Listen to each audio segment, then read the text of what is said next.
Assalamualaikum teman-teman level 5 yang soli dan soliha. Apa kabarnya hari ini? Semoga teman-teman selalu keadaan yang sehat dan dalam lindungan Allah Subhanahu wa taala.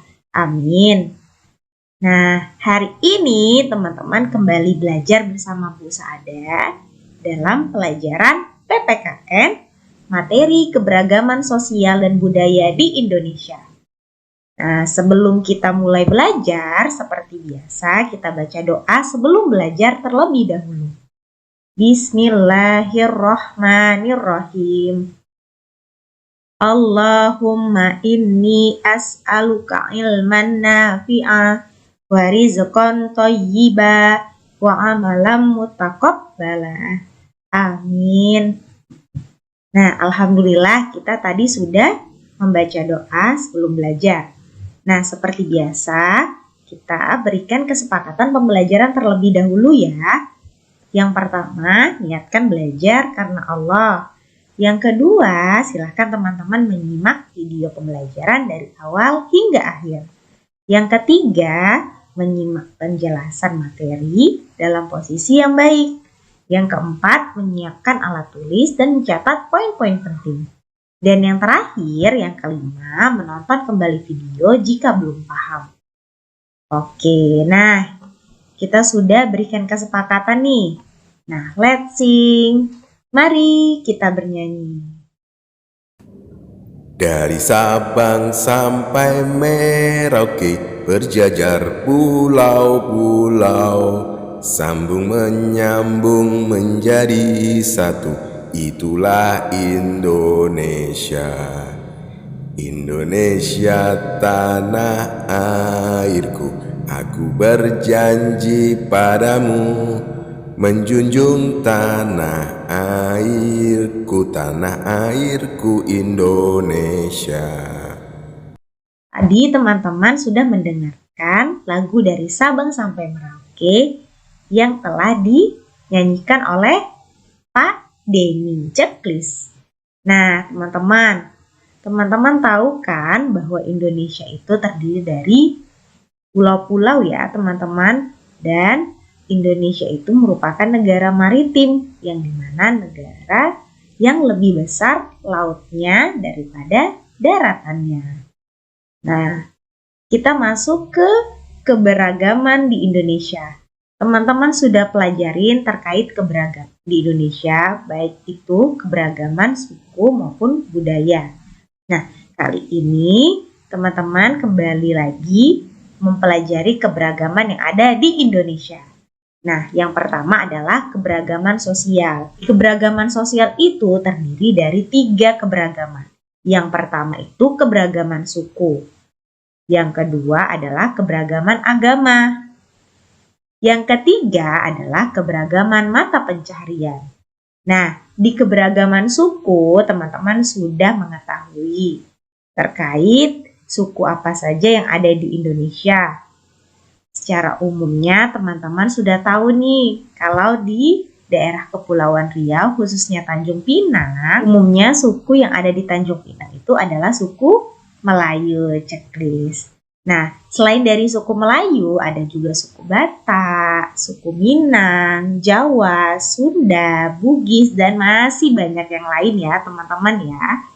Nah, kalau di keberagaman agama, teman-teman juga sudah tahu bahwa ada 6 agama yang diakui di Indonesia. Yang pertama itu agama Islam, kedua itu Kristen Katolik, Kristen Protestan, Hindu, Buddha, dan Konghucu. Nah, selain itu juga teman-teman sudah tahu terkait rumah ibadahnya dan kitab sucinya ya teman-teman ya.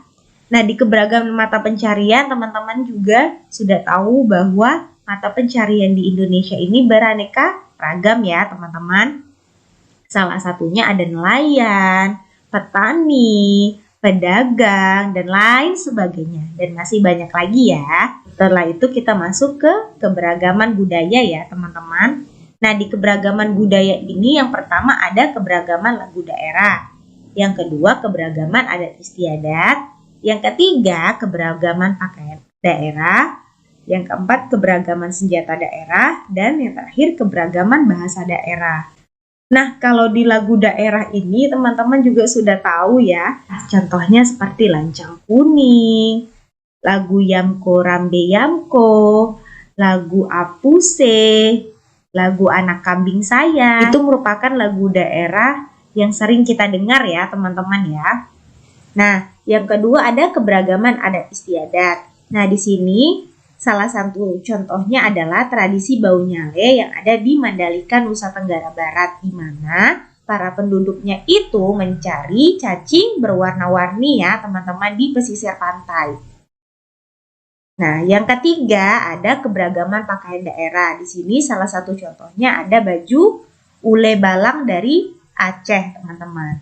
Yang keempat, di sini ada keberagaman senjata daerah. Salah satunya ada contohnya keris dari Jawa Tengah. Untuk di keberagaman bahasa daerah, nah karena suku kita banyak, pastinya bahasa daerahnya juga banyak ya teman-teman ya. Ada bahasa daerah Melayu, ada bahasa Batak, ada bahasa Sunda, bahasa Jawa, bahasa Minang, dan masih banyak bahasa-bahasa yang lain ya teman-teman ya. Nah, pastinya di keberagaman budaya ini juga sudah pernah teman-teman pelajari ya ketika teman-teman di kelas 4. Oke, selanjutnya kenapa sih terjadi keberagaman? Apa penyebabnya? Nah, di sini ada penyebab keberagaman. Yang pertama, banyaknya pulau. Nah, tadi Bu Sada sudah sampaikan bahwa Indonesia merupakan negara kepulauan ya teman-teman, karena Indonesia terdiri banyaknya pulau. Dan Indonesia juga merupakan negara maritim yang dimana lautnya lebih luas daripada daratannya atau perairannya lebih luas daripada daratannya. Maka dari itu terjadilah atau banyaknya pulau itu menyebabkan terjadinya keberagaman teman-teman. Nah, yang kedua penyebabnya adalah karena keberagaman kenampakan alam.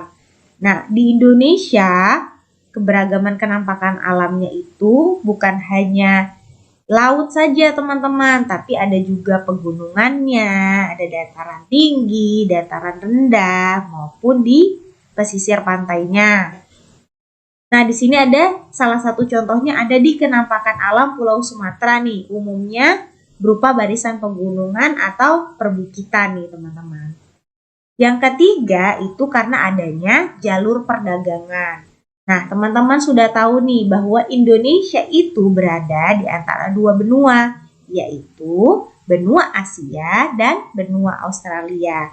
Nah, hal itu menyebabkan Indonesia menjadi jalur perdagangan internasional. Maka dari itu terjadilah keberagaman sosial dan budaya di Indonesia.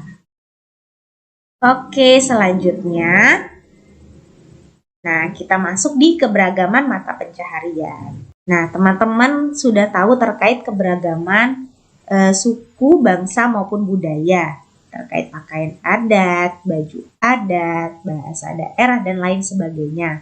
Nah, kita akan lebih mendalami terkait keberagaman mata pencaharian nih, teman-teman. Nah, tadi salah satu penyebab keberagaman di Indonesia adalah kenampakan alamnya yang berbeda-beda. Nah, kenampakan alam yang berbeda-beda itu membuat mata pencaharian setiap daerah juga mengalami perbedaan, teman-teman. Nah, kita akan kupas satu persatu. Yang pertama itu adalah daerah pesisir. Nah, di daerah pesisir ini mata pencaharian atau pekerjaan yang umum atau yang sering kita jumpai itu yang pertama adalah nelayan, teman-teman. Yang kedua, petani garam. Yang ketiga, petani rumput laut dan penambak udang. Selanjutnya, setelah di daerah pesisir, kita masuk ke dataran rendah. Nah, di Indonesia juga terdapat dataran rendah nih, teman-teman. Nah, mata pencaharian yang umum kita tahu atau yang umum kita pernah lihat yaitu pedagang, pegawai, tukang bangunan, dan ojek atau ojek online ya teman-teman.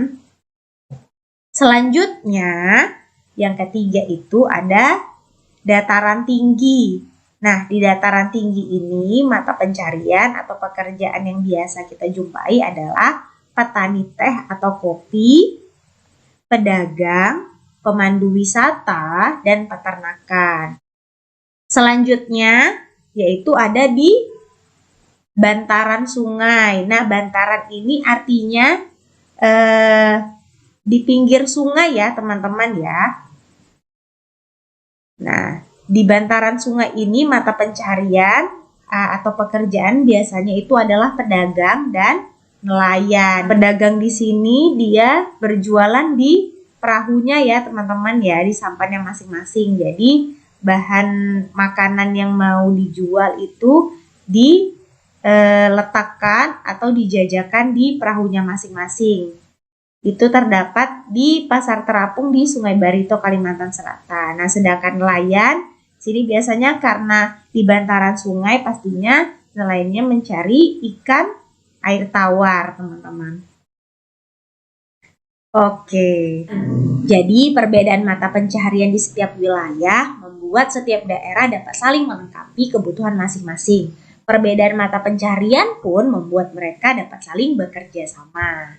Nah, pastinya karena ada perbedaan itu, kita harus saling tolong-menolong dan saling bekerja sama ya teman-teman. Seperti juga dalam Ikrar Satria The Green Camp, kira-kira dalam Ikrar Satria The Green Camp keberapa ya yang ada bekerja sama? Yuk kita sama-sama membacakan Ikrar Satria The Green Camp. Ikrar Satria The Green Camp. 1. Selalu jujur. 2. Bertanggung jawab. 3. Bercita-cita. 4. Disiplin. 5. Bekerja sama. 6. Adil. 7. Peduli. Nah, jadi teman-teman bekerja sama itu ada di Ikrar Satria The Green Camp keberapa? Di Ikrar Satria The Green Camp yang ke-5. Betul sekali teman-teman. Nah, di sini juga Bu Sada kaitkan dengan Quran Surah Al-Maidah ayat 2 yang artinya, dan tolong menolonglah kamu dalam mengerjakan kebaikan dan takwa, dan jangan tolong menolong dalam berbuat dosa dan pelanggaran. Alhamdulillah hari ini pembelajaran terkait materi keberagaman sosial dan budaya di Indonesia sudah Bu Sada sampaikan. Nah teman-teman silahkan nanti kerjakan penugasannya ya. Oke, Bu Sada cukupkan sampai di sini dan Bu Sada tutup. Wassalamualaikum warahmatullahi wabarakatuh.